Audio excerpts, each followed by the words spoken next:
Though you have seen it before, we haven't fully talked about what const is or what it means yet. We'll be doing that over the course of the next 2 videos. So the main thing to know about const is that it's a promise. That means it's not really a power. When you make something constant, you don't give it many added abilities. Instead, it's a restriction. So when you make something constant, you effectively remove your ability to change it. So technically, you don't have to make every variable you intend not to change const, but it really helps, because in doing so, you can rely on the compiler. The compiler can catch when you start to change it and throw an error for you, and that's always helpful. In addition, it's a promise to the client. When you pass something in by reference to save memory, you can directly alter that object, but sometimes you don't want to. When you create methods that other people will be using, you want to let them know when their objects won't be changed. With const, you can do that easily. So as you've seen, many things can be constant. This includes local variables and pointers, which we'll be talking about in this video, as well as parameters and return types, which will be covered in the next video. Here's a few examples that just cover local variables. In this first one, nothing fancy is going on. We create an integer x, which holds the value 7. Then we create another name for the same integer, w. When we set w to 14, since w is another name for x, the value becomes 14, and our test simply prints 14.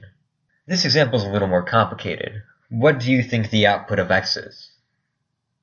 Because w is const, it can't change. I think x will be 7. W is constant, but x isn't. So when we try to modify w, it won't change, but x will. I think x will be 14.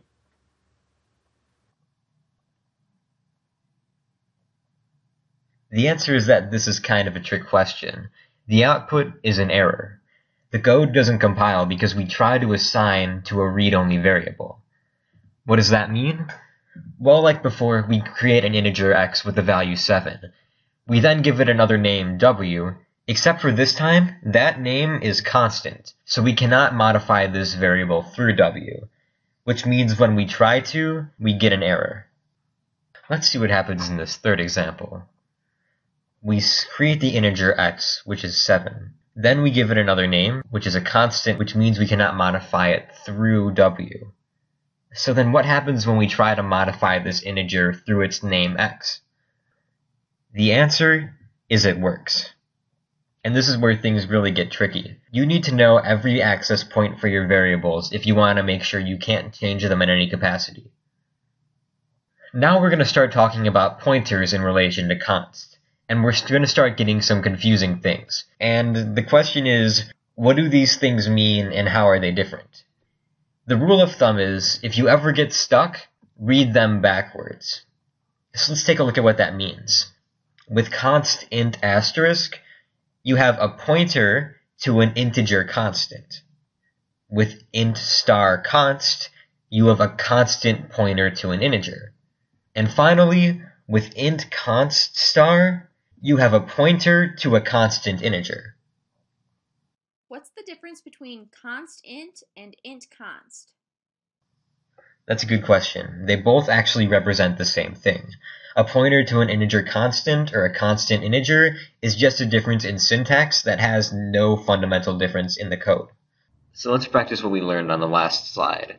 That second line there, p, reading backwards, is a constant pointer to an integer. What does that mean in this example?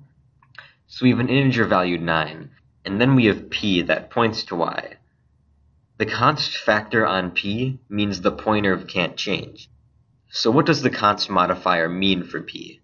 In this case, it means that p can no longer point to something else. It is effectively locked onto y. So in this case, the const modifier has no effect on the problem. We can successfully decrease the value of y without getting an error. Let's add in the second portion of the code. Which of these lines do you think will throw an error? We can't change p, and p holds a memory address. I think the new int line is causing an issue. We can't change what p points to, so I think p++ will cause an error. The const modifier on p means it can't point to anything else. That means when we try to create a new integer space, we get an error for trying to change a read-only variable. However, the line before it is fine. So if we comment it out, the code will work properly, and we'll be back at the value 9. Now let's look at a slightly different example. In this example, the initial setup's the same. However, we're changing what kind of a constant pointer we have. Except this time, q is a pointer to a constant integer. That means the first question we have to ask is, does this portion of the code compile? Is there an error when we decrease the value of z? The answer is it ends up working.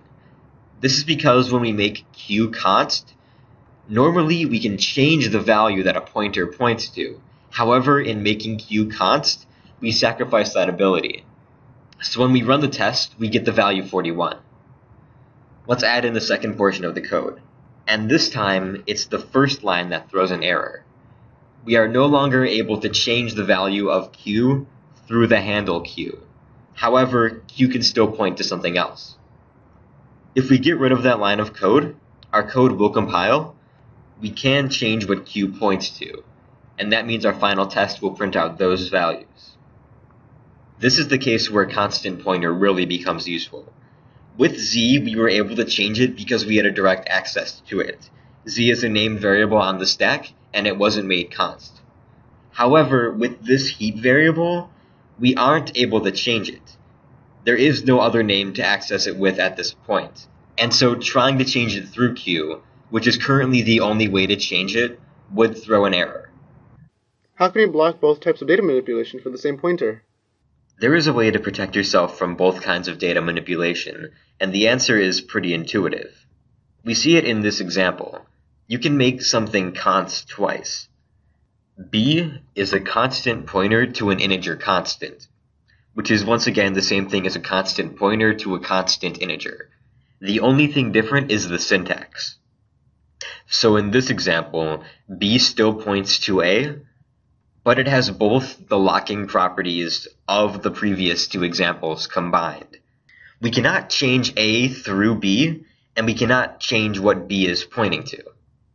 However, there is still a catch.